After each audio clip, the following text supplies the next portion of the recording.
हमारे सनातन में हम हाथ जोड़ते हैं, हाथ मिलाते नहीं है और हक भी नहीं करते। ये तो वेस्टर्न कल्चर है। तो आप बताएंगे रीजन क्या है? मेरी लाइफ में चाहे दुख आए, चाहे तकलीफें आई, वो मुझे यहाँ तक पहुँचाने के लिए है। अगर ट्विन सोल से मिलो या ना मिलो, क्या फर्क आता लाइफ में? ट्विन सोल के बारे में पता चल गया, मुझे नहीं पता चला, तो what is the difference between these two things? कि मैंने कुछ सोचा कि मेरे को कितने 50 करोड़ चाहिए या मुझको बंगला चाहिए या फिर कुछ भी, तो लॉ ऑफ अट्रैक्शन की वजह से मैं कुछ अचीव ऐसा कर सकता हूँ। मैं विपश्यना साधना में 2021 के आसपास गई थी। विपश्यना वो साधना है जिससे गौतम बुद्ध को निर्वाण प्राप्त हुआ था, बोधि प्राप्त हुई थी। मतलब एक दिन मौन में रहना बहुत मुश्किल है, 10 दिन आप इन सब चीजों से दूर रहते हैं। इन सब चीजों से दूर रहते हैं। ये जर्नी ही सारी विकारों को खत्म करके आत्मा की शुद्धि की है। जिस दिन आपकी आत्मा शुद्ध हो जाएगी, अगर आपको परमात्मा में लीन होना तो आपको उसके जैसा ही बनना पड़ेगा ना। मलिन आत्मा को तो वो नहीं लेना। कहीं की एनर्जी नेगेटिव है और वो हमें तंग भी कर रही है, तो कोई वे है कि उस जगह की एनर्जी को ठीक किया जा सके? क्या परमात्मा ऐसी जोड़ियां बनाएगा जो लड़ रहे हैं आपस में? ये जोड़ियां हम बनाते हैं धरती पे अपने स्टेटस के अकॉर्डिंग, अपने अट्रैक्शन के अकॉर्डिंग, अपने कास्ट के अकॉर्डिंग। मेडिटेशन और विपश्यना एक ही चीज है, एक ही तरह के रिजल्ट मिलेगा। अब आपकी लाइफ में ऐसा क्या क्या चीज आपको पता चल चुकी है जो पहले नहीं पता थी? ब्रह्मांड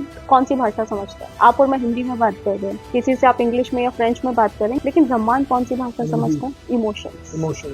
इमोशंस की। क्योंकि वो यूनिवर्सल लैंग्वेज इमोशंस ही है। कुछ ऐसा पता है कि पिछले जन्म में मेरे साथ क्या हुआ था, अगले जन्म में क्या होना है, मैं कहाँ जाऊंगी? अगला जन्म तो है ही नहीं ना। अच्छा, आपका जन्म ही नहीं अगला, ये कैसे पता लगा आपको? So welcome back everyone. आज जो हमारा पॉडकास्ट होने वाला है वो इतने अमेजिंग इंसान के साथ होने वाला है जिसके बारे में मेरे पास वर्ड्स नहीं है उनको वेलकम करने के लिए। और सच बताऊं तो मुझे समझ नहीं आ रहा कि मैं उनकी नॉलेज के बारे में कैसे बताऊं आप लोगों को। वो एक विपासना साधक है, वो एनर्जीज में काम करती है, उसके अलावा वो अपनी ट्विन सोल जर्नी में भी है। मैं अपने आप नहीं बोलूंगा, बट हम ये पूरी स्टोरी सुनेंगे, इन सब के बारे में जानेंगे उनसे बात मिलने के बाद। Hello ma'am. हेलो, कैसे हैं आप? बढ़िया। आई होप मैम आपको यहाँ पे आने में इतनी परेशानी नहीं हुई है, क्योंकि नहीं, not at all. Thank you so much ma'am आप हमारे चैनल पे आने के लिए। Thanks to you Himanshu for inviting me and providing me this platform. You are most welcome, ma'am. I'm very happy to have you in this show. Thank you. So, ma'am, जो मैंने आपने हमारी जब एक इंटरेक्शन हुई है फोन पे, आपने विपासना के बारे में बताया, मैं बिल्कुल भी अवेयर नहीं था, और जब मैंने पढ़ा विपासना के बारे में मैं अमेज हो गया कि इतनी नॉलेज, और ये शायद किसी और के पास है या नहीं मुझे पता भी नहीं। मैं अपने मुंह से ना बता के बल्कि मैं आपसे चाहूंगा कि प्लीज आप थोड़ा बताइए विपश्यना है क्या, कैसे मिली, आप कैसे इस जर्नी में एंट्री हुए एक लाइफ से, पहले आप क्या थे? सो प्लीज थोड़ा सा इंट्रोडक्शन बता दीजिए। मैं विपश्यना साधना में 2021 के आसपास गई थी। विपश्यना वो साधना है जो जिससे गौतम बुद्ध को निर्वाण प्राप्त हुआ था, बोधि प्राप्त हुई थी। तो उसमें क्या है कि आप सेल्फ ऑब्जर्वेशन के जरिए आप अपने आप को जान जाते हैं कि मैं किस लिए यहाँ पर आया हूँ और मेरे लाइफ का पर्पस क्या है। फर्स्ट ऑफ ऑल, अगर आप अपने मन के विकारों को निकालना चाहते हैं, जैसे हर इंसान के अंदर काम, क्रोध, लोभ, मोह, अहंकार, राग, द्वेष, ये सब कुछ होता है। आप अपनी आत्मा की शुद्धि को अगर करना चाहते हैं तो उसमें विपश्यना बहुत सहायक होती है। हर अध्यात्म का जो मेन मकसद है वो आत्मशुद्धि होता है। आप मंदिर में क्यों जाते हैं? इसीलिए जाते हैं ना कि अपने विकारों को निकालें, मन की शांति के लिए। और मन की शांति आपको तब तक अचीव नहीं होगी जब तक आप अपने मन के विकार खत्म नहीं करेंगे। अगर आपको क्रोध आएगा, अगर आपको लालच आएगा, आप कैसे शांत हो सकते हैं? नहीं हो सकते। तो इन सबको निकालने के लिए विपश्यना बहुत सहायक होती है। मैं कई जगह गई थी, मैं ब्रह्म कुमारी के भी गई थी और मैं रविशंकर जी के यहाँ भी गई थी, बट जो चीज मुझे विपश्यना में मिली वो मुझे कहीं नहीं मिली। कहाँ पे गया विपश्यना के लिए? गुड़गांव सोहना रोड पर ही है। वैसे तो ऑल ओवर वर्ल्ड में इसके सेंटर्स हैं, बट हमें जो सबसे पास पड़ता था वो गुड़गांव वाला ही सेंटर था। इसका एक पूरा प्रोसीजर होता है। यहाँ पर एडमिशन इजीली नहीं मिलता, आपको 60 दिन पहले बुकिंग करानी पड़ती है। जी, और वो जो 60 दिन पहले आप बुकिंग कराएंगे उसमें आई थिंक वो 50 एडमिशंस लेते हैं लेडीज के और 50 लेते हैं जेंट्स के। अच्छा, 50 लोग ही आ सकते हैं? 50 लोग ही आ सकते हैं, बिकॉज वहां पर आपको अकोमोडेशन सिंगल प्रोवाइड की जाती है। अच्छा, एक रूम में एक रूम में एक। तो कोई क्राइटेरिया भी होता है कि आपके इतनी एज होनी चाहिए या नहीं, फिर 18 प्लस? 18 प्लस। हाँ, 18 प्लस है। बच्चों के लिए अलग से होता है उनका, बट वो 10 दिन का नहीं होता। तो इस 10 दिन की साधना के लिए एक तो आपको 10 दिन निकालने होते हैं, वहीं पे रहना होता है, ठीक है, सिंगल अकोमोडेशन में। और इसकी जो बुकिंग है वो 60 दिन पहले से हो जाती है। अगर आपने एक दिन में बुकिंग ले ली 60 दिन पहले तो मिलेगी, अदरवाइज आपको बुकिंग ही नहीं मिलेगी। अच्छा, बहुत रश है, नहीं मिलती, वेटिंग में चला जाता है। बट फॉर्चुनेटली मुझे हर बार मिली है और मैंने टाइम से कराई है। मैं 3 बार विपश्यना कर चुकी हूँ और तीनों बार मेरे जो एक्सपीरियंसेस है विपश्यना के वो मिली। तो 3 बार क्यों है? मतलब पहली बारी जब करते हैं तो क्या इज इट समथिंग कि इज इट कोर्स के इतनी बार करना पड़ता है या फिर इतने इतने टाइम बाद दोबारा करना पड़ता है? नहीं, ऐसा कुछ नहीं है। आपने अगर एक बार विपश्यना साधना कर ली, आप उसको अपने घर पर भी कर सकते हैं, लेकिन जिस तरह से हम लोगों का लाइफ स्टाइल है, वर्किंग स्टाइल है, वो पॉसिबल नहीं होता, बिकॉज इसमें हमें 10 दिन मौन में रहना पड़ता है। 10 दिन मौन में? मौन में, no phone, no newspaper, no contact. Very tough.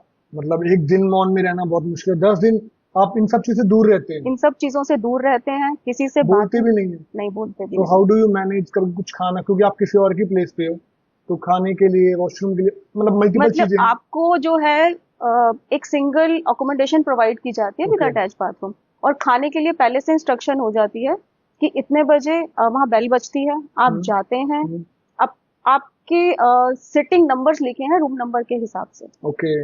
अपनी प्लेट लीजिए, खाना डालिए, अपनी सीट पर बैठ के खाइए, उसे रखिए और जाइए अपने को। तो सबसे इम्पोर्टेंट चीज हम करते क्या है इसमें, मुझे प्लीज आप वो बताइए एक बार। वहां पर हम 8 से 10 घंटे सिर्फ ध्यान साधना करते हैं, जो बुद्ध की टेक्निक है।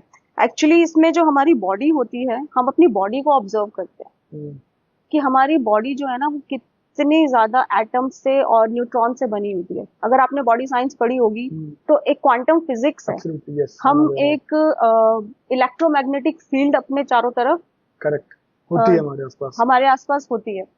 अब इसी में लॉ ऑफ अट्रैक्शन भी आ जाता है। कैसे आता है? सपोज अगर हमने किसी बात पर गुस्सा किया या क्रोध किया, तो जितने भी हमारे अंदर क्रोध के परमाणु हैं वो सरफेस पे आ जाएंगे, और ब्रह्मांड में जितने क्रोध के परमाणु हैं वो अट्रैक्ट हो जाएंगे। Make sense. अगर आपने लालचवश कुछ किया या आपके मन में लालच जागा, तो जितने लालच के परमाणु अणु हम लेके बैठे हैं वो आ जाएंगे सरफेस पे, और ब्रह्मांड से भी वही अट्रैक्ट होंगे, अट्रैक्शन भी उसी का होगा, इवेंट्स भी वही आएंगे। तो आज तक जो हम बहुत रील्स देखते हैं ना, आपने उसको साइंस से कनेक्ट कर दिया। मैं बताऊं आपको, अध्यात्म ही पूरा साइंस है, सनातन ही पूरा साइंस है। अगर कोई आपको कहे कि आप मंदिर में जाओ और पूजा करो उससे ये हो जाएगा, लेकिन जब तक आप उसको कनेक्ट नहीं कर, अब जैसे हमारे सनातन में हम हाथ जोड़ते हैं, हाँ जी, हाथ मिलाते नहीं है और हग भी नहीं करते, ये तो वेस्टर्न कल्चर है। यस। तो आप बताएंगे रीजन क्या है हाथ जोड़ने का? हाँ नहीं, प्लीज आप बताइए। क्योंकि हमारे पाम चक्रा से एनर्जी रिलीज होती है। जब हम किसी से हाथ मिलाते हैं तो हमारी एनर्जी उसमें ट्रांसफर हो जाती है। राइट। तो हमें नहीं पता सामने वाला कितनी नेगेटिव एनर्जीज लेके बैठा है। तो इसीलिए अपनी एनर्जीज को अपने पास रखने के लिए ही हमारे हाथ जोड़ा जाता था। तो सनातन ही पूरा साइंस पर है। तो जब मैं अवेकन भी हुई थी तो सबसे पहले क्वेश्चन मार्क बहुत लगे थे कि ऐसा क्यों, तो वो सारे धीरे धीरे धीरे धीरे आंसर क्लियर हो गए अपने आप। अब जैसे हमारे जैनी, मैं जैन हूँ, तो जैनी साधु संत भी हैं, वो हाथ नहीं लगाने देते, दूर से ही आशीर्वाद देते हैं। मुझे एक लॉजिक समझ में आ गया कि वो एनर्जीज की वजह से उनकी वाइब्रेशंस, उनकी एनर्जीज इतनी हायर लेवल पे हो जाती हैं कि अगर कोई, क्योंकि संगत तो नेगेटिव और पॉजिटिव दोनों आती है उनके पास, लेकिन इसीलिए वो किसी को अपने आप को टच नहीं करने देते। मुझे भी समझ आ गया। जहाँ से हमारे महाराज साहब गुजरते हैं वहां से सबको हटा दिया जाता है, आसपास कुछ टच ना हो जाए, ताकि टच ना हो जाए उनको। आप किसी भी साधु संत को देख लीजिए, ना सिर्फ जैनियों में बल्कि बाकियों में भी आप उन्हें टच नहीं कर सकते। तो विपासना से पहले और बाद में क्या क्या डिफरेंस लगा आपको? एज अ ह्यूमन बीइंग बहुत डिफरेंस आया मेरे अंदर। मैं ये तो नहीं कहूंगी कि विकार पूरी तरह खत्म हो गए, लेकिन हाँ 70-80% तक। पहले मुझे गुस्सा बहुत आता था, उस गुस्से पे कंट्रोल किया। दिमाग शांत नहीं रहता था, वो दिमाग मेरा शांत हो गया। तो जब मैं लॉ ऑफ अट्रैक्शन को जब मैं पढ़ रही थी और मैंने जब बॉडी की साइंस को समझा, तो मुझे ये समझ में आ गया कि जब तक मैं अंदर से ये विकार नहीं निकालूंगी तब तक मैं ब्रह्मांड से अच्छी चीज कोई अट्रैक्ट नहीं कर पाऊंगी। तो मुझे जिस तरह का अपने जीवन में ब्रह्मांड से अट्रैक्ट करना है, चाहे वो प्यार करना हो, चाहे धन करना हो, कुछ भी करना हो, तो वैसी ही वाइब्रेशंस मुझे अपनी बॉडी में क्रिएट करना पड़ेगी। Absolutely. तो विपश्यना से बहुत कुछ मुझे सीखने को मिला, और जब जब मैंने विपश्यना की है उसके बाद मेरी लाइफ चेंज हुई है। एवरी टाइम मेरी अपीयरेंस भी चेंज हो जाती है 10 दिन में। अपीयरेंस चेंज होती है, मेरी इसका शक्ल बदल जाती है, ग्लो बढ़ जाता है। हाँ, आप 10 दिन विपश्यना करके आइए, उसके बाद आप 10 दिन पहले अपनी शक्ल देखिए, प्योरिटी आ जाती है लाइफ में, ऐसा प्योरिटी आ जाती है। मतलब वो क्योंकि एक आप नेगेटिविटी से एक तो दूर रहते हैं। एक बात बोलते थे ना बचपन में, सब बड़े बोलते थे कि जैसा अंदर होगा वैसी बाहर दिखेगा। वैसे ही बाहर तो जब दिखेगा। आपका मन साफ होता है तो आपके चेहरा भी अपने आप चेहरा साफ हो चेहरे जाता पर भी है। वो नूर आ जाता है आपके। हाँ, इनफैक्ट 10 दिन की विपश्यना करके जब मैं वापस लौटी थी, मतलब मैंने वापस अपने ऑफिस, हालांकि ऑफिस से 10 दिन की छुट्टी मिलना पॉसिबल नहीं था, absolutely. बट बहुत फाइट की, और अल्टीमेटली मुझे छुट्टी मिल गई कि मेरा फोन भी चालू नहीं रहेगा और नो अवेलेबिलिटी। लेकिन मैंने वो काम किया। तो जब मैं वापस आई थी तो सबको हैरानी हुई थी। पहले तो यही हैरानी थी कि 10 दिन चुप कैसे रहेगी, एकदम मौन में आप चले जाते इट्स हो। Very tough. इट्स वेरी मतलब टफ। मैंने अपने जिंदगी में एक बार सोचा था, क्योंकि मेरे पिताजी हर एकादशी को मौन रखते थे, तो अचानक से मुझे ऐसा हुआ कि मैं भी आज मौन रहूंगा। सुबह डिसीजन लिया, 2 घंटे बाद मुझे ऐसा लग रहा था कि मुंह खोल लूं अपना। मतलब मेरे लिए वो इतना टफ था। ऑल्दो मैंने सरवाइव करके कुछ भी कोशिश करी, बट शाम को मैं चिल्लाया हूं मैं। मतलब मेरे को ऐसा लगा कि मुझे बोलना है कुछ। इतना कुछ हमें आदत हो जाती है बोलने की, हमारा माइंड लगातार काम करता रहता है। आपको मन कर रहा है कि माइंड की बातें बताओ, अपने मुंह से बोलो, और फिर जब अपने मुंह को बंद रखती हो तो एक ऐसा लगता है जो एनर्जी आपके डेली बेसिस पे आदत बनी होती है कि मुंह खोल के कुछ बोलना है। तो इट्स वेरी टफ। मतलब 10 डेज तो आई कांट इवन इमेजिन कैसे करते हैं। विपश्यना जैसे आपने बताया कि बहुत चीजों में हेल्प करती है, क्या वो आपकी नजरिया भी अलग कर देती है? जैसे एक हम भागते रहते हैं पैसों के पीछे, हम भागते हैं प्यार के पीछे, परिवार के पीछे, ये सब चीज मोह माया में फंसे हुए हैं। क्या इन चीजों में भी क्लैरिटी मिली है आपको? हाँ, बिल्कुल मिली क्लैरिटी। क्योंकि मैं ये नहीं कहती कि अगर आप संसार में हो तो आप अपने बच्चों से मोह मत रखो, या अपनी बीवी से मोह मत रखो, अपने माँ बाप से मोह मत रखो। आप उनसे अटैचमेंट तो रखो कि वो आपसे अटैच हैं, आपकी रिस्पॉन्सिबिलिटी है। लेकिन एक होता है ना कि आसक्ति हो जाती है, आप उन्हें पकड़ लेते हो कि आपको उनका भविष्य भी नहीं दिखता। कई बार होता है ना, माँ बाप अपने बच्चे को डरवश कह लो या प्रेमवश कह लो, वो जकड़ लेते हैं। राइट। जकड़ लेते हैं कि उसको उड़ने नहीं देते, हर चीज इनके आगे पहले से करके दे देते हैं, पहले से ही करके देते हैं, बहुत पैम्पर उसे को कर देते हैं। तो वो चीज गलत, गलत है, वो चीज गलत है। तो कहाँ पर आपकी लिमिटेशंस हैं, कितना प्यार करना चाहिए। अति तो देखिए हर चीज की बुरी होती बुरी है, है, सही बात है। फिर वो चाहे नफरत की हो चाहे प्यार की। की, बिल्कुल तो बिल्कुल। आपको एक बैलेंस बनाने में लाइफ में बहुत हेल्प मिलती है। बहुत बार क्या होता है, हम पैसे के पीछे ही भागते रह जाते हैं, अपनी फैमिली की तरफ ध्यान नहीं देते, तो वो भी गलत है। तो विपश्यना से आप इतने बैलेंस हो जाते हैं, इतने बैलेंस हो जाते हैं कि आप चीजों को अच्छे से कर पाते हैं, अपनी वर्क लाइफ में और फैमिली लाइफ में बैलेंस कर पाते हैं, क्योंकि आपका दिमाग शांत हो जाता है। हम जिंदगी में जो कुछ भी करते हैं ना, वो यहाँ से कंट्रोल होता है, माइंड से आपके कंट्रोल होगा।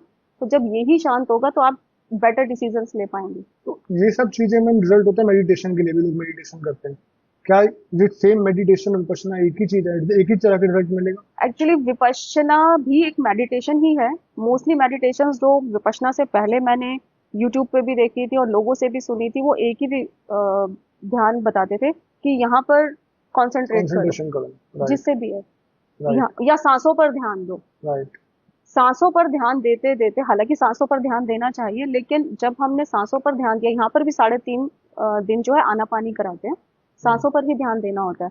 बट हमारा मन चंचल बहुत है, हाँ, इधर उधर भटक जाता है, सांसों से ध्यान हट जाता है, तो फिर उसे खींच के लेके आते हैं सांसों पर दोबारा। ये कोर्स 10 दिन का इसीलिए है कि 1 घंटे के ध्यान से या 2 घंटे के ध्यान से या 1 दिन के ध्यान से कुछ नहीं होगा। और दूसरा, आपको किसी से बात नहीं करने देते। बात ना करने का एक रीजन ये भी है कि आपके अंदर जो चल रहा है वो धीरे धीरे शांत होगा, और बाहर से आप कुछ ग्रैस्प नहीं करोगे। अंदर वाला कितने दिन शोर मचाएगा, कितने दिन मचाएगा? 2 दिन, 4 दिन, 5 दिन। बाहर से कुछ आ ही नहीं रहा, बाहर से कुछ आ नहीं रहा, तो अंदर का खत्म होता जा रहा है।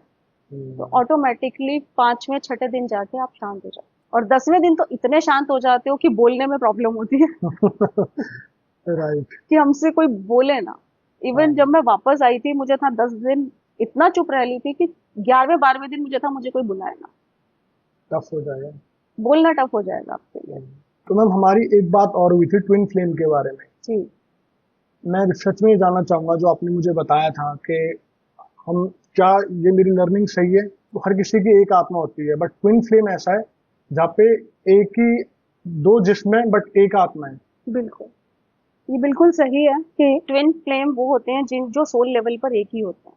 ये कैसे हो सकता है? होता है, मैं आपको एक्सप्लेन करती हूँ। बचपन से हम लोग ये सुनते आ रहे हैं ना कि जोड़ियां तो आसमान में बनती हैं, हाँ। जोड़ियां परमात्मा बनाता है, जोड़ियां रब बनाता है। लेकिन अगर आप दूसरे एंगल से देखो कि धरती पर या जो जो शादियां आजकल हो रही हैं उनमें कितने डिस्प्यूट्स हैं, कितने डाइवोर्सेस हैं, बहुत ज्यादा है, बहुत ज्यादा है। बहुत ज्यादा। तो क्या ये जोड़ियां परमात्मा ने बनाई हैं? ये क्वेश्चन आता है माइंड में। क्या हाँ। परमात्मा ऐसी जोड़ियां बनाएगा जो लड़ रहे हैं आपस में, झगड़ रहे हैं आपस में, Ideally नहीं। शादी हुई नहीं के 4 लड़ाई महीने शुरू। बाद डाइवोर्स हो गया और इश्यू हो गया? तो परमात्मा ये जोड़ियां नहीं बनाता। ये जोड़ियां हम बनाते हैं धरती पे, अपने स्टेटस के अकॉर्डिंग, अपने अट्रैक्शन के अकॉर्डिंग, अपने कास्ट के अकॉर्डिंग। अगर मैं जैनी हूँ, जैनी से ही शादी कर रही हूँ, तो ये जोड़ी परमात्मा ने थोड़ी हम बनाई है। बाउंड हो गए। हम बाउंड हो गए हैं अपनी यस सोसाइटी में। यस। जो जोड़ियां परमात्मा ने बनाई हैं वो ट्विन सोल्स की जोड़ियां होती हैं, जैसे राधा कृष्ण, शिव और शक्ति, वेंकटेश और भार्गवी। अगर आपने ये स्टोरी सुनी हो वेंकटेश और भार्गवी की, they are also twin souls. ये इंसानी थे? बिल्कुल, राधा और कृष्ण ने मनुष्य जन्म नहीं वो लिया तो था। हाँ, मतलब राधा कृष्ण और शिव शक्ति तो भगवान का रूप हम मानते हैं उनको। वेंकटेश्वर और भार्गवी ये भी इंसान ही थे, और जिनका ये वेंकटेश्वर मंदिर है, मां अंबाबाई का कोल्हापुर में है। हाँ। आप कैसे मिले ट्विन सोल से अपने? मैं ट्विन सोल से मिली या और मेरा आपको ट्विन, कैसे पता लगा कि वो मेरे ट्विन सोल है? एक्चुअली दोनों ट्विन्स में से एक ट्विन ऑलरेडी अवेकन होते हैं। ओके।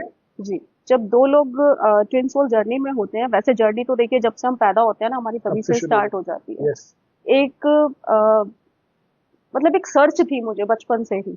सर्च का मतलब आप ये लगाओ कि ट्विन सोल्स जो होती हैं ये पूरी तरह से ना लव की एनर्जी से बनी होती है। ब्रह्मांड की जो सबसे पावरफुल एनर्जी है वो प्रेम है, ये उसी से बनाई गई है, और परमात्मा ने भी अपने ही अंश बनाए हैं ये। तो जब मैं बचपन से ही, मुझे एक ऐसे इंसान की तलाश थी, उससे सिर्फ मुझे प्यार चाहिए था, इसके अलावा कुछ नहीं चाहिए था। हालांकि जैन कम्युनिटी को बिलोंग करती थी, तो जो रिश्ते आते थे वो बहुत अजीब, जिसे कहते हैं ना, क्राइटेरिया होता था कि लड़का 2 लाख कमाता है, उसका 500 गज का घर है। मैंने कहा शादियों का ये क्राइटेरिया होता है क्या? मतलब कंपैटिबिलिटी है नहीं है उससे किसी को लेना सामने देना वाली ही नहीं है। की कितना स्टेबल है, लाइफ फाइनेंशियल बस स्टेबिलिटी उसकी बस। फाइनेंशियल स्टेबिलिटी कितनी है। और कई बार तो ये भी होता था कि ननंद नहीं है जी कोई। तो मुझे आज तक ये शादियों का क्राइटेरिया कभी समझ में ही नहीं आया। और कई बार ऐसे होता था जैसे मैं पहाड़ों पे जा रही हूँ और कोई खंडर भी दिख गया मुझे, कोई खाली जगह मुझे दिख गई, तो मेरा मन करता था बस मुझे एक इंसान चाहिए जिसके साथ मैं यहाँ भी रह सकती हूँ। और वो इंसान कौन होगा? ये मैं नहीं जानती थी उस टाइम पर, लेकिन एक चाहत थी मेरी बचपन से ही। तो उसी चाहत को लेके मैं बड़ी हुई। अचानक जब मेरी मुलाकात, तो मैं नहीं कहूंगी अपने ट्विन सोल से, मेरे ट्विन सोल्स जो थे वो एक एस्ट्रोलॉजर थे। मेरा हॉरोस्कोप उनके पास गया था। उस हॉरोस्कोप में जब उन्होंने देखा तो उनको कुछ ऐसी चीजें दिखी थी जो उन्होंने आज तक कभी किसी के हॉरोस्कोप में देखी नहीं थी। तो उनका इंटरेस्ट बढ़ा। तो वो कोई पंडित मतलब एस्ट्रोलॉजर थे, तो नहीं नहीं, मतलब वो गई शादी के लिए गए थे? मतलब कैसे कैसे हुआ मैं सब बताती कुछ? हूँ। मेरे शादी की बात चल रही थी, हाँ। तो शादी कब तक हो जाएगी क्योंकि कुछ प्रॉब्लम्स आ रही थी। राइट। तो शादी कब तक हो जाएगी, तो होगी तो कैसी रहेगी, ये हाँ। जानने के लिए मेरा हॉरोस्कोप उनके पास गया था। वैसे वो सिविल इंजीनियर थे, लेकिन उनका इंटरेस्ट। इंटरेस्ट था हाँ। उसमें, एस्ट्रोलॉजी में। हाँ। तो एक कॉमन फ्रेंड के थ्रू मेरा हॉरोस्कोप उनके पास चला गया था। हाँ। तो उसके बाद उन्होंने उस हॉरोस्कोप पे स्टडी किया, काफी स्टडी किया, क्योंकि उन्हें कुछ ऐसी चीजें दिखी थी जो किसी के हॉरोस्कोप में नहीं थी। हाँ। तो शुरू में तो मुझे कोई इंटरेस्ट ही नहीं आया, क्योंकि ऐसे तो कितने पंडित है, कितनों को जन्म कुंडली सही, आप सच बात दिखाते है। हो, हाँ। क्या पता चलता है किसी हम्म। को। बट अमेज मुझे तब हुआ जब उन्होंने मेरे बारे में वो बातें भी बता दी जो शायद मेरे अलावा कोई नहीं जानता था। जैसे? मेरी मदर को भी नहीं पता था, जैसे कि अब वो एस्ट्रोलॉजर थे, उन्होंने मुझे कोई उपाय के लिए बोला कि मंदिर जाना है, या, और मैं मंदिर मंदिर जाती नहीं थी। तो जब उन्होंने उपाय बताए तो जो हमारे कॉमन फ्रेंड थे उन्होंने कहा वो तो नास्तिक है, मंदिर मंदिर तो जाती नहीं है और ना भगवान को मानती है। अच्छा, मैं उससे पहले ना कभी अपने जानी साधु संतों के जाती थी, ना मंदिर जाती थी, बिल्कुल ही अलग, मतलब मेरा जिसे कहते हैं सोच थी। तो उन्होंने एक जवाब दिया कि नहीं, she believes in God but she has a fight against God. ये नाराज है भगवान से, लेकिन ऐसा नहीं है भगवान को नहीं मानती। तो ये चीज वो थी, या ये भाव मेरे वो थे जो सिर्फ मैं जानती थी। एब्सोल्युटली। और कोई जान सकता और कोई जान ही नहीं सकता। अगर मैं मंदिर नहीं जा रही हूँ तो घर वाले या साधु संतों पे नहीं जा रही हूँ तो सबको यही था, ये नास्तिक है। अब सोचिए, गाड़ी में जा रहे हैं, सब लोग सामने मंदिर आते हैं तो हम लोग हाथ जोड़ते हैं, मेरा मुंह दूसरी साइड होता था, मैं नहीं जोड़ती। तो सबको यही मतलब इंप्रेशन था कि चीज नास्तिक। बट सिर्फ वो जान गए थे कि मैं नास्तिक नहीं हूँ, मैं भगवान से नाराज हूँ। फिर आप कैसे मिले उनसे? उनसे धीरे धीरे, मतलब उन्होंने मेरी जब कुंडली को स्टडी किया, अचानक एक दिन उन्होंने मुझसे एक सवाल पूछा, और वो थे मेरे बर्थ मार्क। और सबसे ज्यादा अमेजिंग चीज ये थी, उन्हें उस बर्थ मार्क का कलर, साइज और प्लेस भी पता। उन्होंने बता दिया आपको? उन्होंने बता दिया। जिनसे आप कभी मिले भी नहीं? नहीं, उन्होंने जस्ट कंफर्म किया था क्या वो बर्थ मार्क आपके पास है। अब शुरू में मुझे बहुत अजीब लगा कि मेरा बर्थ मार्क मेरी बॉडी पे, why should I tell you, मैं क्यों बताऊं? हाँ, नहीं बताऊं, कोई नहीं बताएगा, कोई भी नहीं बताएगा। तो कह रहे मेरे लिए वो जानना बहुत जरूरी है, मुझे वो जानना है, प्लीज मुझे बताओ, मेरे लिए वो जानना बहुत जरूरी है। अब वो क्या था मैं भी नहीं जानती, मैं खुद क्यूरियोसिटी कि ऐसा कुछ है भी या नहीं है। तो जब मैंने देखा तो सेम था। Then? फिर मैंने उन्हें बताया कि है, तब उन्हें आई थिंक वो कंफर्म हो गया था कि मैं उनके फ्रेंड्स हूँ। हे, पॉडकास्ट अभी खत्म नहीं हुआ। I hope you are enjoying the video. Welcome to the talk show. एक प्लेटफॉर्म है जहां हम डिस्कस करते हैं आपकी लाइफ के different aspects, success stories and expert insights. अगर आप किसी भी बिजनेस में हो, डॉक्टर्स हैं, एस्ट्रोलॉजर हैं, स्पिरिचुअल गुरु हैं या एक एडवेंचरस प्लेयर, यह है आपके पास एक यूनिक फील्ड, तो हम आपकी जर्नी और एक्सपीरियंस को सुनना चाहेंगे। द टॉक शो पे हम आपको इनवाइट कर रहे हैं to share your inspiring stories and valuable insights with our growing audience. आपकी स्टोरी ना सिर्फ इंस्पायर करेगी लोगों को, बल्कि आपसे लोग जुड़ना चाहेंगे। हमारे प्लेटफॉर्म से एक सबसे अच्छी बात यह है कि हम आपकी जर्नी को और भी लोगों तक पहुंचाने के लिए काफी पॉपुलर पेजेस के साथ कोलैब करते हैं और आपकी स्टोरी डिफरेंट पेजेस पे लगातार चलती है। इससे आपकी प्रोफाइल और आपके ब्रांड को मिलता है एक पावरफुल बूस्ट एंड एक्सपोजर। तो ज्यादा सोचिए मत, हमसे जुड़ने के लिए मेंशन फोन नंबर और ईमेल पे मैसेज कीजिए, व्हाट्सएप कीजिए और बुक कर दीजिए अपना slot. Thank you so much. और ये चीज उनको कैसे पता? लेट्स सपोज मेरा भी कोई ट्विन सोल हो सकता है अभी। बिल्कुल, आपका भी हो सकता है। तो सच बताऊं तो मुझे तो कभी जिंदगी में ऐसा नहीं पता कि किसी इंसान के लिए जो मेरा ट्विन सोल है उसके पास ऐसा कुछ होगा या फिर उसका भाव ऐसा होगा। तो वो क्या अवेकन थे ऑलरेडी? वो ऑलरेडी अवेकन थे, वो ऑलरेडी अवेकन थे। और जो बंदा अवेकन होता है दोनों ट्विन सोल्स में, उसको इस पूरी जर्नी का, पूरे चैप्टर का पता होता है। उसको ये भी पता चल जाता है कि मेरा ट्विन सोल कौन है। अब जैसे मैं अवेकन हुई थी, उससे पहले मैं नहीं जानती थी, लेकिन बाद में तो मुझे पता चल गया था ना कि वो मेरे ट्विन सोल थे। उससे पहले तो वो मेरे लिए एक नॉर्मल इंसान थे, या एक वो इंसान थे जिन्हें मैं पसंद करती थी। अब उनकी रिस्पॉन्सिबिलिटी थी मेरी जागृति। राइट। एक ही मकसद था उनका, मेरी जागृति। मैं अपने आप को कैसे पहचानूं, तो उनकी बस पूरी कोशिश वही थी। मुझे बिल्कुल समझ में नहीं आती थी उनकी बातें, वो क्या बोल रहे हैं, सब मेरे सर के ऊपर से निकलता था। ओवर द टाइम वो आपसे कनेक्टेड रहे हमेशा? बिल्कुल कनेक्टेड रहे। उनको ये भी पता था मेरी लाइफ में प्रॉब्लम्स बहुत ज्यादा है, उन प्रॉब्लम्स से कैसे ओवरकम, उसमें उन्होंने मेरा पूरा साथ दिया।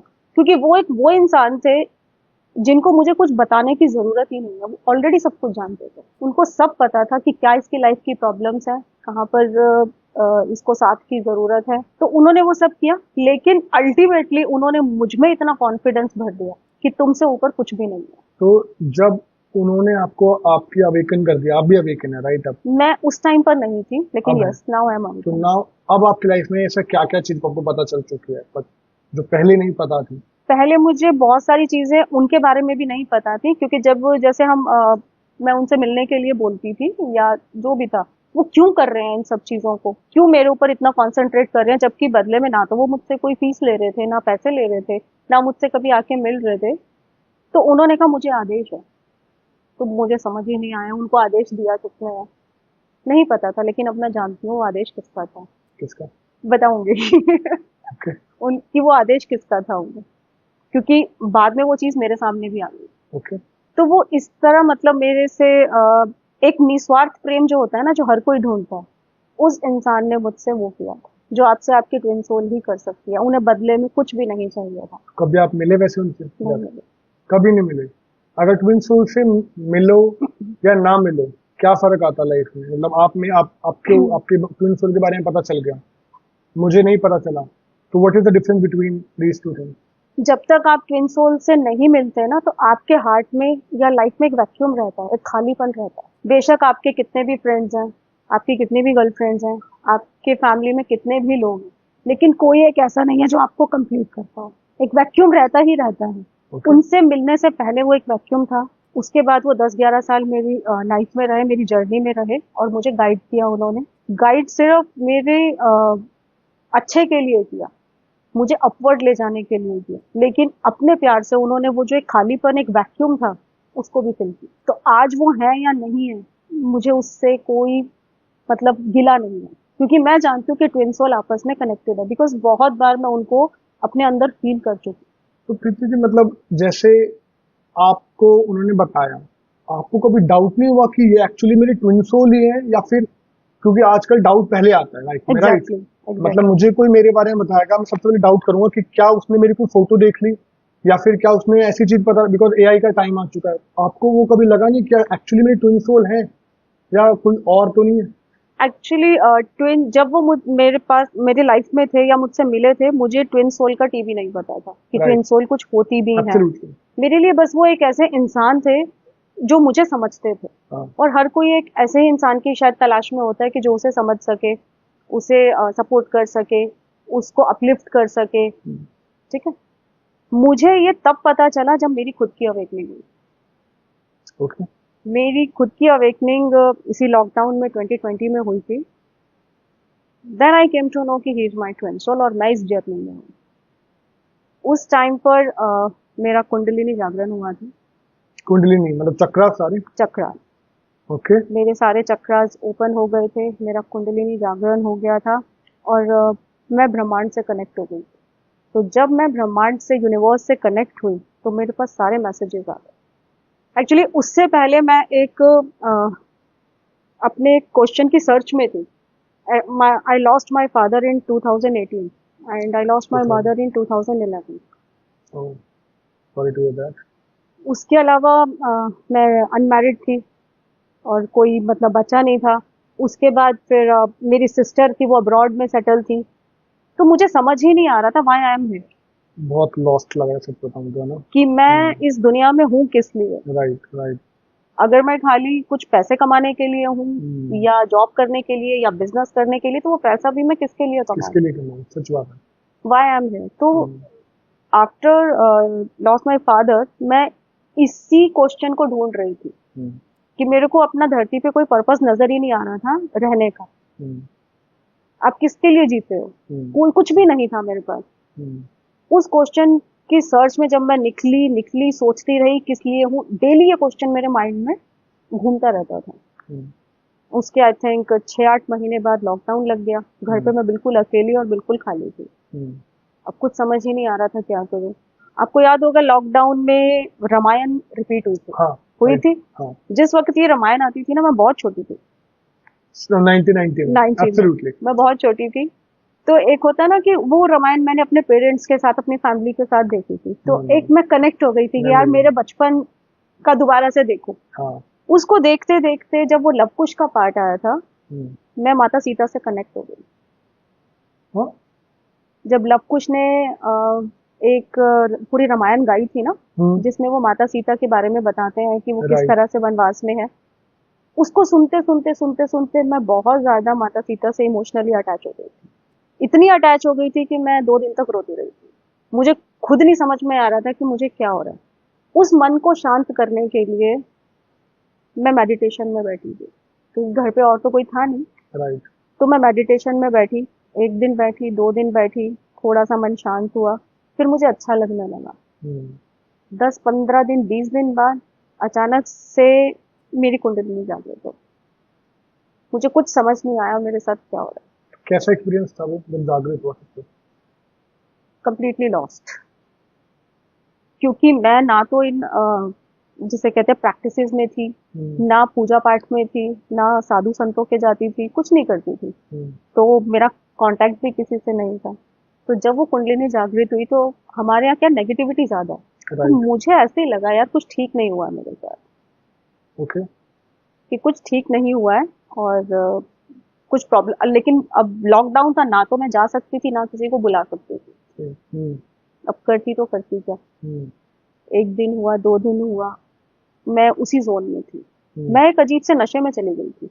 आपके ऊपर ना एक नशा हावी हो जाता है जब कुंडलिनी जागरण होती है, तो आपका जो सहस्त्रार चक्र होता है वहां पर पूरी ऊर्जा इकट्ठी हो जाती है। यहाँ पे होता है, यहाँ पर सहस्त्रार चक्र पर 2 या 3 दिन बाद जब मैं दोबारा ध्यान में बैठी, उस टाइम पर सारे मैसेजेस मेरे पास आए। हाँ। कैसा मतलब एज ए लेमैन शायद मेरे लिए टफ होगा ये समझना, बट जब कोई मैसेज आ रहा है तो मतलब कैसा लगता है, कौन सा मैसेज आ रहा है, मतलब मैं आई वांट टू, आप थोड़ा सा बताओ थोड़ा। मैसेज ये था कि मेरा ये क्वेश्चन था कि why I am here, right, मैं इस धरती पर क्यों हूँ, यस, मेरा क्या पर्पस है यहाँ पर, और अगर मेरा कोई पर्पस नहीं है तो I want to go back. तो वो आया, मुझे मेरा पर्पस बताया गया कि आप क्यों हो धरती पर। एक आवाज आई, वो मेरे अंदर से ही आ रही थी। जैसे आपको पता है परमात्मा आप सबके अंदर ही है, तो वो आवाज आ तो मेरे अंदर से रही थी बट मेरी नहीं थी। अच्छा। उसने मुझे बताया मेरा क्या पर्पस है, मैं क्यों धरती पर हूँ और किस लिए मुझे भेजा गया है। और हाँ, मुझसे मेरी विल भी पूछी गई कि क्या तुम उस काम के लिए तैयार हो। तो ये सपना था या दिन में हो रहा था? दिन में सुबह 4-5 बजे थे, मैं उठ चुकी थी। आपको लिटरली आवाज आ रही थी कान में? हाँ, अब पूरे शरीर में ही आवाज आ रही थी, वाइब्रेशंस हो रही थी। और आप मुंह से बोल रहे थे, अंदर से मतलब बातें टेलीपैथिकली बात हो रही थी, टेलीपैथिकली मेरी बात हो रही थी। तो सामने था कौन? सामने जिससे बात हो रही थी वो मतलब लाइट आंखें बंद थी मेरी, लेकिन एक अंधेरे की जगह एक लाइट थी। तो जब मुझे मेरा पर्पस बताया गया और मुझसे पूछा गया कि क्या तुम तैयार हो, मैंने उसी वक्त अपने आप को सरेंडर कर दिया, क्योंकि और तो मेरी लाइफ में कुछ था ही नहीं। तो आई कंप्लीटली सरेंडर। उसके बाद मुझे पता चला और मुझे पूरी जर्नी मेरी पता चली कि वो मेरी ट्विन सोल है, वो मेरी लाइफ में मुझे अवेकन करने के लिए आई थी।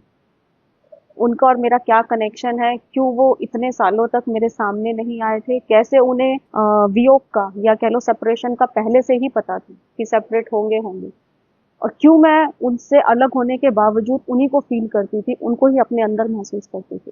क्यों आज तक मेरी शादी नहीं हुई किसी से, वो इसलिए भी नहीं हुई कि ट्विन सोल्स जो होती हैं वो बहुत हाई वाइब्रेशनल बीइंग्स होती हैं, राइट, बहुत हाई वाइब्रेशंस पर होती हैं। जब दोनों होती हैं, उसका मुकाबला किसी की वाइब्रेशंस कर नहीं पाती, उनकी वाइब्रेशंस हर कोई नहीं ले सकता। उसी टाइम पर मुझे पता चला था कि मैं ट्विन सोल हूँ। तो जब इतना कुछ एक्चुअली पता चल गया और जो पास्ट के सब इवेंट्स कनेक्टेड भी हो गए, सारे इवेंट्स कनेक्ट हो गए थे, है ना, कि ये जो मेरे क्वेश्चंस थे उनको लेके कि इन्होंने ऐसा क्यों किया, ये ऐसा कैसे बोल सकते हैं, राइट, वो सारे आंसर दे गए। आपने ढूंढने की कोशिश नहीं की कभी उनको? करी, एक बार की थी मैंने, और मुझे 2018 में पता चला था कि वो अमेरिका के किसी एक छोटे से गांव में है, सब कुछ छोड़ चुके हैं, अकेले रहते हैं, और वहां पर जो बच्चे या लोग ड्रग्स में हैं उनको अपनी पावर से, अपनी काउंसलिंग से बाहर निकालते हैं। उस टाइम पर मुझे लगा था कि यार ये क्या, ये तो संत बन गए, तो सिविल इंजीनियर थे अच्छे खासे, मतलब शौकीन बंदे थे, ये संत कैसे बन गए। बट उस टाइम पे मुझे ये जर्नी नहीं पता थी, आज मैं भी उसी जर्नी पर हूँ।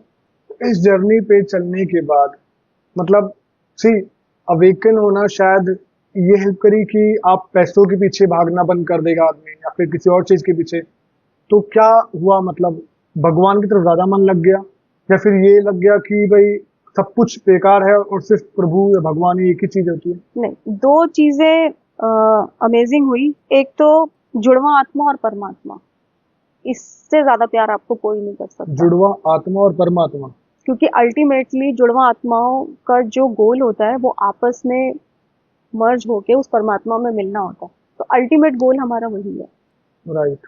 परमात्मा का प्रेम मुझे फील हुआ, मुझे हुआ कि बचपन से आज तक जो भी मेरे साथ इवेंट्स हुए, पहले हम ये लोग कहते थे ना कि ये तो मैंने ही किया है, एक अहंकार होता था कि मैं कर रहा हूँ या मैं कर रही हूँ, वो अहंकार खत्म हो गया, क्योंकि जो कर रहा है वो कर रहा है।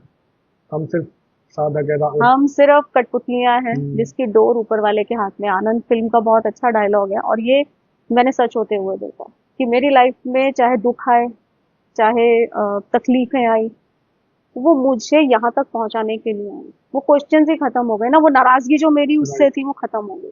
तो अब आप उसमें मिल नहीं पा रहे हैं, तो क्योंकि आपने बताया था कि ट्विन सोल से एक आत्मा दो शरीर के अंदर है, तो ऐसा भी हो सकता है कि मतलब क्योंकि अब मिल नहीं पा रहे तो। नहीं, हम मिल नहीं पा रहे, हम अलग ही नहीं थे कभी।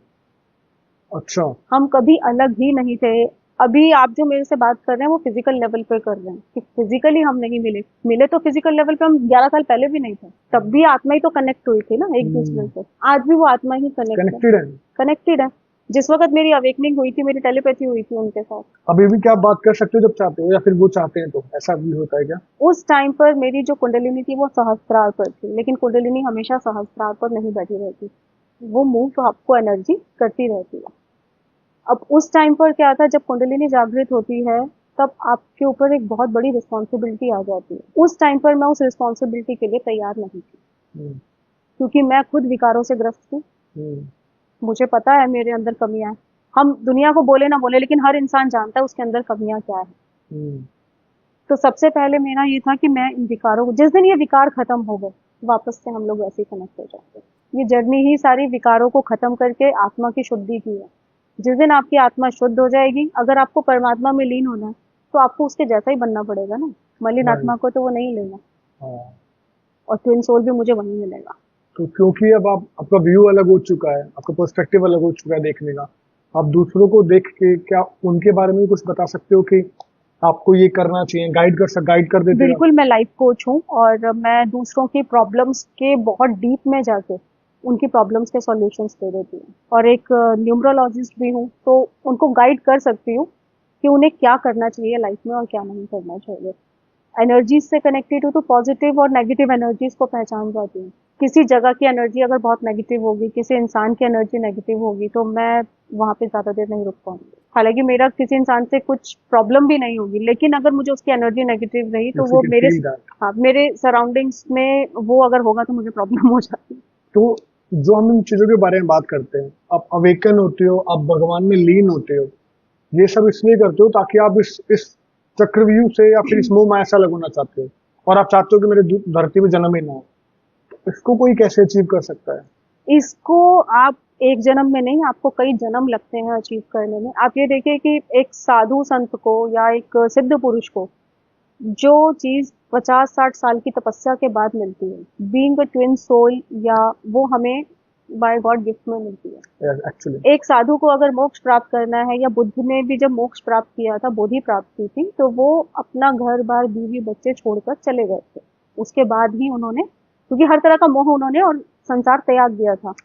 हम ट्विन सोल्स के साथ क्या होता है कि हमसे वैसे सब कुछ छीन लिया जाता है। जिंदगी हमारी भी साधु की ही होती है, माँ बाप भाई बहन रिश्ते सब खत्म हो जाते हैं। आपको कोई भी नहीं है? कोई भी नहीं है। You are alone.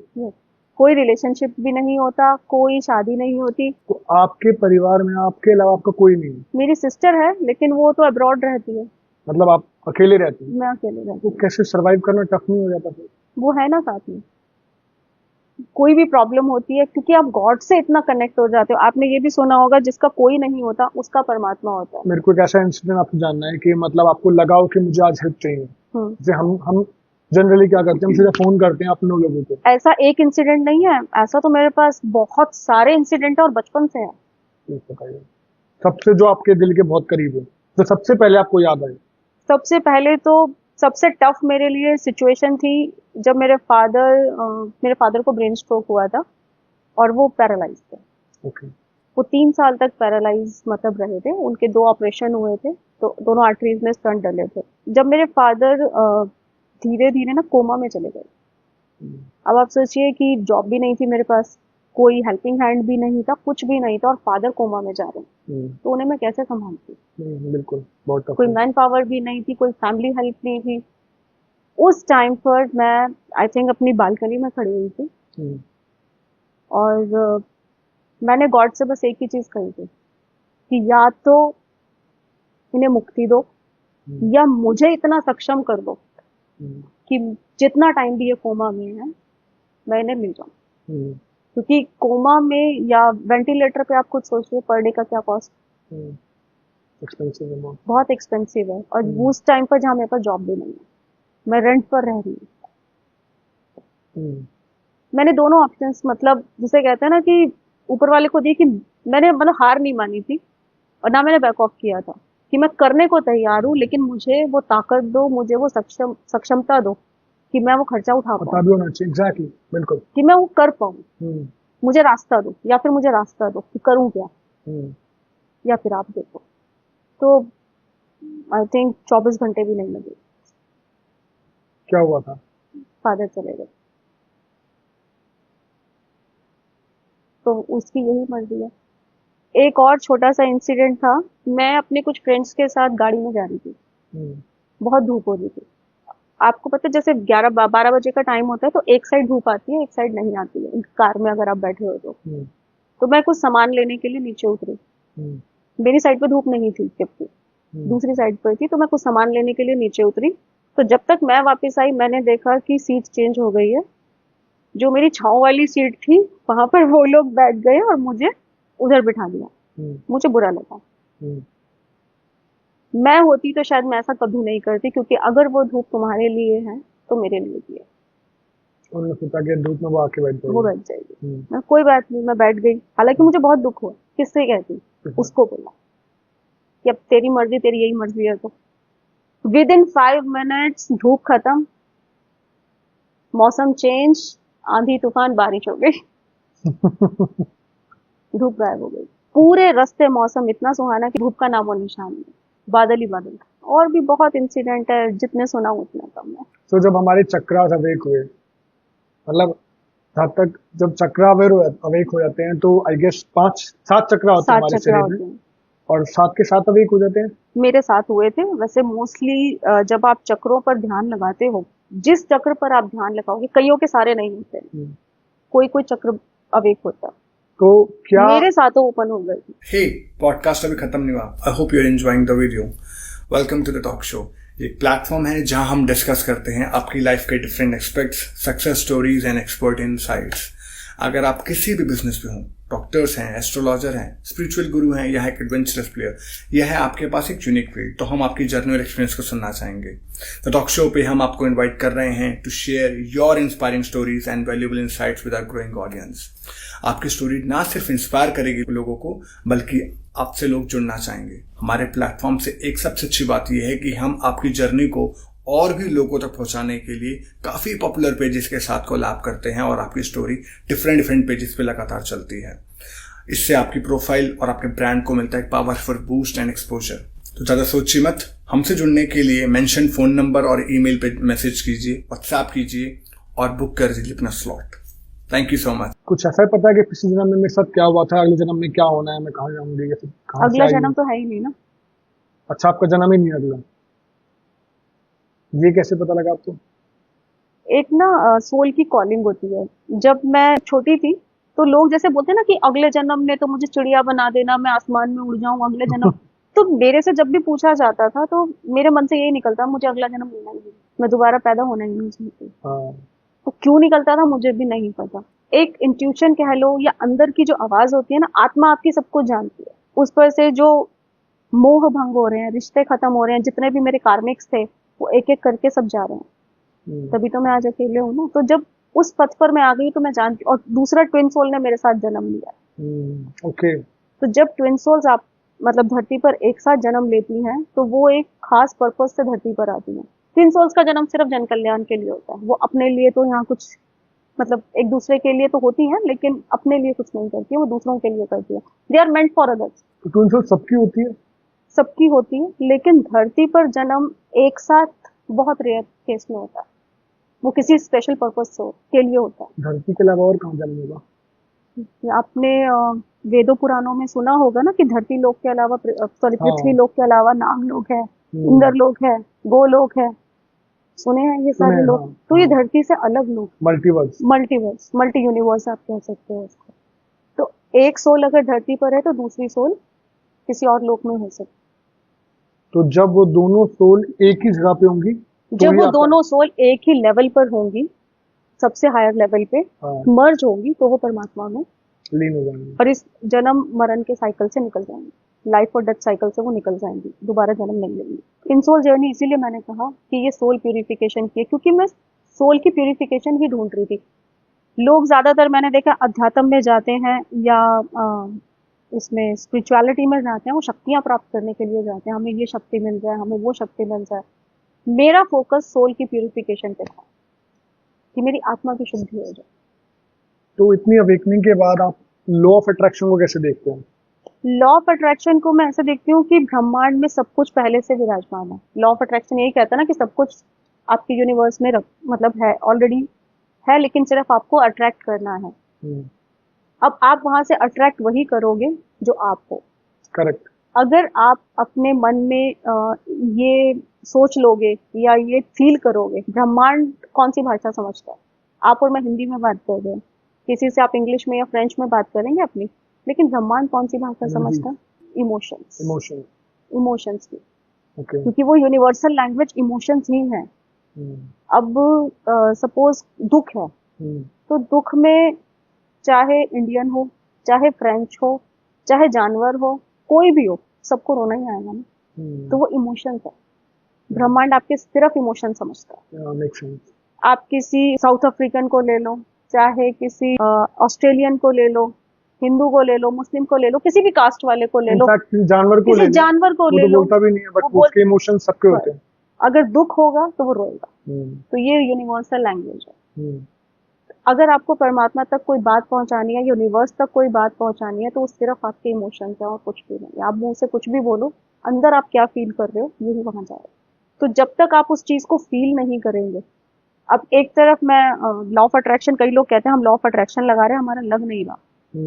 अब जैसे मेरी एक कजन है, वो लॉ ऑफ अट्रैक्शन लगाती है कि मैं पतली हो जाऊं लेकिन दूसरी तरफ उनके बैक द माइंड क्या चल रहा है? अरे कैसे हो जाऊंगी, मेरी फूडिंग हैबिट ऐसी है, मेरे पास तो वर्कआउट का टाइम ही नहीं है। नेगेटिविटी आ गई ना। आपको खुद ही अपने ऊपर विश्वास नहीं है। विश्वास ही नहीं है तो वो लॉ ऑफ अट्रैक्शन काम नहीं करेगा, क्योंकि आपके इमोशंस में वो चीज घुसी हुई है कि मैं नहीं कर पाऊंगी।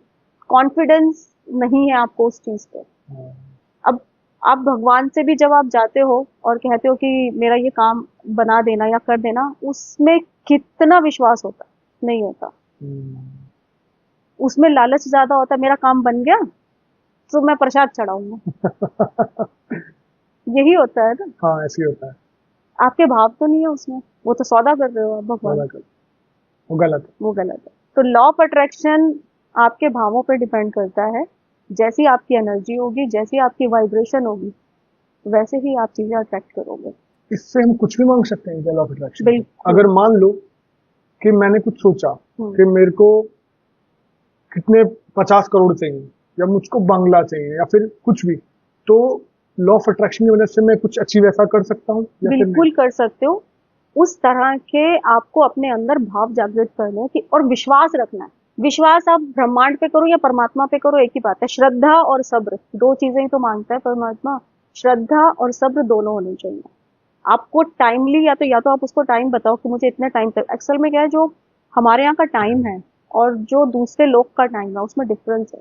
अच्छा, ओके, प्लीज बताइए इस बारे में। जैसे कि हमारे यहाँ जो 12 घंटे हैं, वहाँ 1 घंटा है। स्पेस में टाइम स्लो है। ओके, स्पेस में टाइम स्लो है। ये उन लोगों को पता है जिन्होंने आउट ऑफ बॉडी एक्सपीरियंस किया। बताइए इस बारे में। आउट ऑफ बॉडी होती है कि एस्ट्रल ट्रैवल बोलते हैं इसको। मैंने देखा है मूवीज में कि आपकी बॉडी आपके शरीर को छोड़ के बाहर चले जाती है। तो ये आपने एक्सपीरियंस किया है? यस। कैसे? जब कुंडलिनी अवेकन होती है तो आपको पता चल जाता है मेरे इमोशनल बॉडी है, वो आपकी सूक्ष्म शरीर है, वो आपका तो आपकी आत्मा बाहर चली गई थी? हाँ, उठ गई थी आधी बात। तो अपने आप को देख पा रही थी, लेकिन मैं डर गई थी। ये है क्या, ये समझ नहीं आया मुझे। कब हुआ, कैसे हुआ?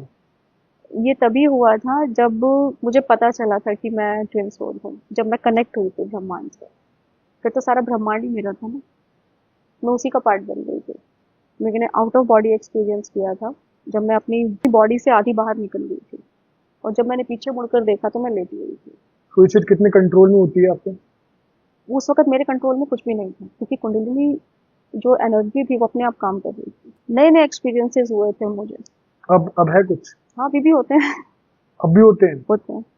तो अब भी आपके कंट्रोल में होती है या फिर अब कभी मैं भी काफी चीजें मतलब जान गई हूँ और इसमें सबसे ज्यादा होता है कि आपको अपने मन से डर निकालना होता है, और हमें तो शुरू से ही डरा के रखा जाता है क्योंकि हम बाकी एंटिटीज से डरते हैं, लेकिन अब वो डर धीरे धीरे मेरे निकल रहे हैं। तो आप किसी और एंटिटी को या फिर किसी को देख भी कभी कभी ऐसा महसूस कर सकती हूँ, मैंने महसूस किया भी है। जैसे मैं एक बार मेडिटेशन कर रही थी और सुबह का टाइम था, 3:30-4 बजे के आसपास का। तो 3:30-4 बजे के आसपास का टाइम था, मेडिटेशन करते करते मैं जस्ट लेटी थी, पूरा एक हाथ आके मैंने उस चीज को फील किया था, ऐसे मेरा हाथ पकड़ा गया था। फिर जैसे ही मैं एकदम से हुई तो छोड़ दिया। मैं एनर्जीज को जैसे कहा ना फील कर लेती हूँ, तो एनर्जीज मुझे पता चल जाती। और भी ऐसे कई एक्सपीरियंसेस हुए, एनर्जीज के एक्सपीरियंस मुझे कनेक्ट भी कर जाती है जब आपका मन करता है, मतलब किसी किसी चीज से कनेक्ट करना है, किसी एनर्जी से जो कि यहाँ पे आसपास होती है, पॉजिटिव हाँ, या पेंडुलम नेगेटिव। डाउजिंग मैं करती हूँ। पेंडुलम डाउजिंग में क्या होता है, आपके आसपास जो पॉजिटिव एनर्जीज होती हैं, आप उनसे रिक्वेस्ट कर सकते हो कि मुझे गाइड करो, तो आपके जो आंसर्स हैं वो पेंडुलम के थ्रू हाँ या ना में दे सकते हो। डाउजर्स जो होते हैं ना, मतलब वो वैसे करके मूव करते मूव हैं, करते आपको अपना हैंड स्टिल रखना होता है स्टिल रखना और वो होता है, रोड एंटी क्लॉकवाइज और क्लॉकवाइज मूव करता क्लॉकवाइज है कि वो एनर्जी वहाँ की पॉजिटिव। आजकल लोग वास्तु शास्त्र में भी जैसे आप बता रहे हैं कि अगर आपको किसी स्पेस की एनर्जी चेक करनी है तो आप उस पेंडुलम का यूज कर सकते हैं कि वो एंटी क्लॉकवाइज घूम रहा है या क्लॉकवाइज घूम रहा है। आपकी अपनी एनर्जी कैसी है आप उसको भी चेक कर सकते हैं कि वो पॉजिटिव है या नेगेटिव है। आपकी एनर्जी भी हमेशा बदलती रहती है, जिस तरह के माहौल में आप जाते हैं, जैसे लोगों के साथ आप बैठते हैं, आपकी एनर्जी का फर्क पड़ता है। तो ये बताओ कि अगर हम चाहते हैं कि कहीं की एनर्जी नेगेटिव है और वो हमें तंग भी कर रही है, तो कोई वे है कि उस जगह की एनर्जी को ठीक किया जा सके?